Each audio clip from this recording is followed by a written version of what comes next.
Cricket से जुड़ी हर update के लिए हमारे all in one YouTube channel को सब्सक्राइब कीजिए और बगल के नोटिफिकेशन बेल को जरूर दबाएं। दोस्तों, अगर आप भी शुभमन गिल को एक तूफानी बल्लेबाज मानता है तो इस वीडियो को दिल से लाइक एक बार जरूर करते हुए जाएं।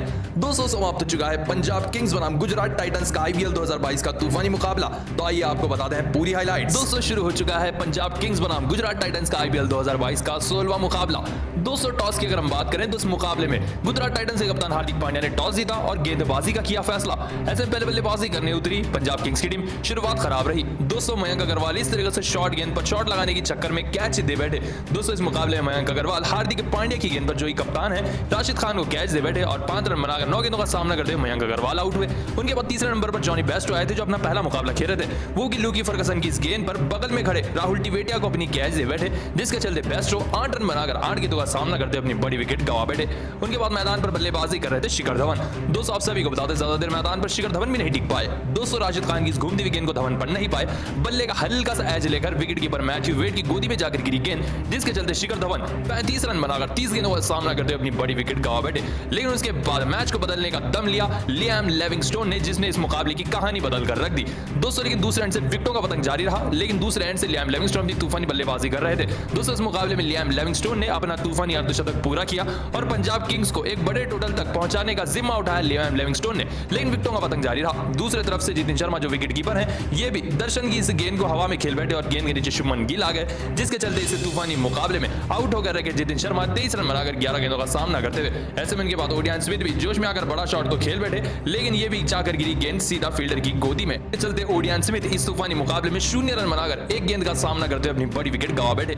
उनके साथ बल्लेबाजी कर रहे थे लियाम लिविंगस्टोन जो तूफानी फॉर्म में थे। तभी ये भी राशिद खान की इस गेंद को छक्का लगाने की चाह में खेल तो बैठे, लेकिन बाउंड्री के सामने डेविड मिलर खड़े थे जो कि एक शानदार फील्डर है और इन्होंने इनकी कैच लपक ली। 64 रन बनाकर 27 गेंदों का सामना करते हुए लियाम लिविंगस्टोन अपनी बड़ी विकेट गंवा बैठे। उनके बाद इस तरह से शाहरुख खान एलबीडब्ल्यू आउट होकर रह गए। दोस्तों, इस मुकाबले में शाहरुख खान आउट हो गया एलबीडब्ल्यू 15 रन बनाकर 8 गेंदों का सामना करते हुए राशिद खान की गेंद पर। उनके बाद कगिसो रबाडा इस तरीके से रन आउट हो बैठे। दोस्तों, विकेटों का पूरी तरह से पतंग हो गया आखिर में पंजाब किंग्स का, जो 1 रन बनाकर रबाडा इस मुकाबले में 1 गेंद का सामना करते हुए अपनी बड़ी विकेट गंवा बैठे। उनके बाद इस तरीके से बोल्ड होकर रह गए वैभव अरोरा शामी की बगरारी गेंद पर, जिसके चलते ये इनकी 9वीं विकेट गिरी। ऐसे में अंत में मैच को फिनिश किया राहुल चहर ने, जिन्होंने इस मुकाबले में 22 रनों की तूफानी पारी खेली 14 गेंदों में, जिसके चलते 190 रन लगा दिए हैं। 9 विकेट के नुकसान पर पंजाब किंग्स ने अपने निर्धारित 20 ओवर में और गुजरात टाइटंस को 190 रन लगाने हैं ये जीतने के लिए तूफानी मुकाबला। ऐसे में इतने टारगेट का पीछा करने उतरी गुजरात टाइटंस की टीम। दोस्तों, शुरुआत की अगर हम बात करें तो गुजरात टाइटंस की शुरुआत शुभमन गिल ने तो शानदार दिलाई थी, लेकिन पहली विकेट सामने वाले बल्लेबाज जो कि मैथ्यू वेड थे उनके रूप में गिरी। दोस्तों, मैथ्यू वेड ज्यादा बड़ी पारी नहीं खेल पाए, बाहर जाती हुई गेंद पर रबाडा की एज दे बैठे और पीछे विकेट कीपर जॉनी बेस्टो ने इनकी शानदार कैच पकड़ी, जिसके चलते पहली विकेट गिरी मैथ्यू वेड के रूप में, जो इस तूफानी मुकाबले में 6 रन बनाकर 7 गेंदों का सामना करते अपनी बड़ी विकेट गंवा बैठे।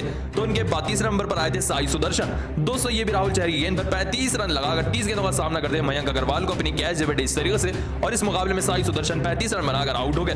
दोस्तों, नंबर 4 पर आए थे हार्दिक पांड्या। दोस्तों, हार्दिक पांड्या ने भी इस मुकाबले में अच्छी बल्लेबाजी की और ये बेहतरीन साथ दे रहे थे शुभमन गिल का। दोस्तों, शुभमन गिल ने इस मुकाबले में धाकड़ बल्लेबाजी की और अपना अर्धशतक पूरा किया। ऐसे में अपने शतक के ऊपर नजरें गड़ा बैठे थे शुभमन गिल इस तूफानी मुकाबले में और जीत को आगे लेकर जा रहे थे गुजरात टाइटंस की तरफ से। तो वहीं हार्दिक पांड्या भी इनका शानदार साथ दे रहे थे, लेकिन तभी कहानी में एक और ट्विस्ट आ गया। दोस्तों, शुभमन गिल के हाथों हुई सबसे बड़ी गलती। दोस्तों, आप सभी को बता दें, रबाडा की बाहर जाती हुई गेंद पर अपना चौका लगाकर सेंचुरी पूरी करने की चाह में ड्राइव कर बैठे शुभमन गिल, लेकिन गेंद गिरी सीधा जाकर मयंक अग्रवाल के हाथों और 4 रन से अपने शतक से चूक गए शुभमन गिल। 56 रन बनाकर 59 गेंदों पर शुभमन गिल धाकड़ बल्लेबाजी कर आउट हुए।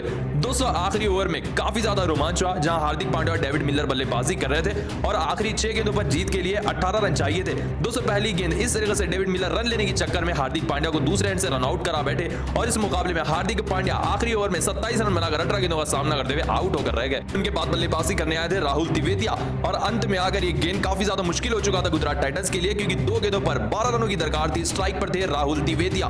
दोस्तों, आप सभी को बता दें, काफी ज्यादा रोमांच हुआ यहीं पर इस तूफानी मुकाबले में। तो राहुल तिवेतिया ने ओडियन स्मिथ की इस गेंद पर बड़ा शॉट लगाया और गेंद गई सीधा स्टेडियम के पार, जिसके चलते छक्का हो गया और अब जीत के लिए एक गेंद पर 6 रन चाहिए थे। ऐसे में उसकी अगली गेंद पर राहुल तिवेतिया ने एक और बार बल्ले को जोर से घुमाया और ये भी गेंद गई सीधा स्टेडियम में, जिसके चलते राहुल तिवेतिया ने 2 गेंदों पर 12 रन लगाकर गुजरात टाइटंस को 6 विकेटों से विजेता बनाया। जी हां दोस्तों, एक शानदार, यादगार और बेहतरीन जीत गुजरात टाइटंस के नाम। 6 विकेटों से शानदार जीत हासिल की गुजरात टाइटंस ने। तो दोस्तों, आप राहुल तिवेतिया की इस तूफानी फिनिशिंग को 10 में से कितने नंबर देंगे? इसका जवाब हमें कमेंट में एक बात जरूर बता दें।